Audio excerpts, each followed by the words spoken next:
As she slept, she no longer wrestled with demons, causing her to have nightmares, for she had stepped away from one-sided religions that had built their names off of the erasure of the goddess and the oppression of her foremothers.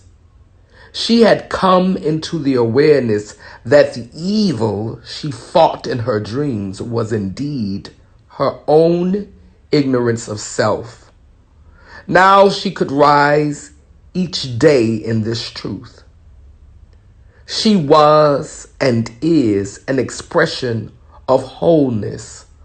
Both her forefathers and her foremothers dwelled in the consciousness that is her mind's eye.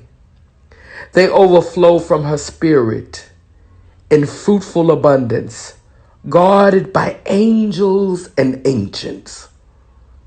She understood she was meant to find balance as a servant, teacher, missionary, worker, artist, healer, and messenger, willing to facilitate conversations that could be perceived as uncomfortable truths. She understood that she had to be of service to her people, not just service to herself.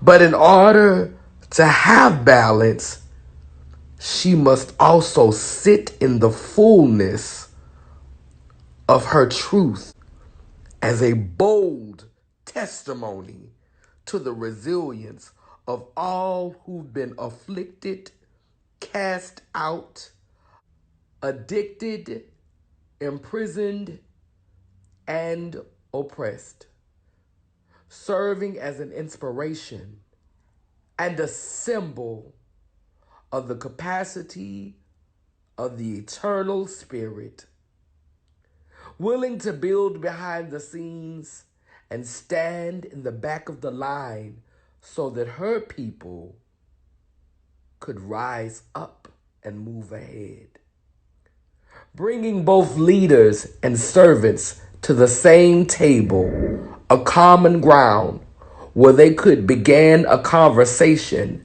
that would rebuild and build up nations while nurturing blooming tribes and communities.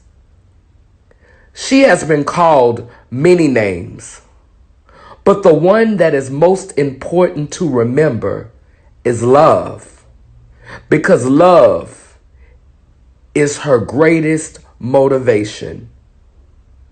So to all of you who are listening, be ye also whole, both servant and guide, and then let love guide you as well. Lilem Lele. I got enough for me, I got enough for you, I got enough for me, I got enough for you, I got enough for me, I got enough for you, I got enough for me, I got enough for you, I got enough for me, I got enough for you, I got enough for me, I got enough for you, I got enough for me, I got enough for you.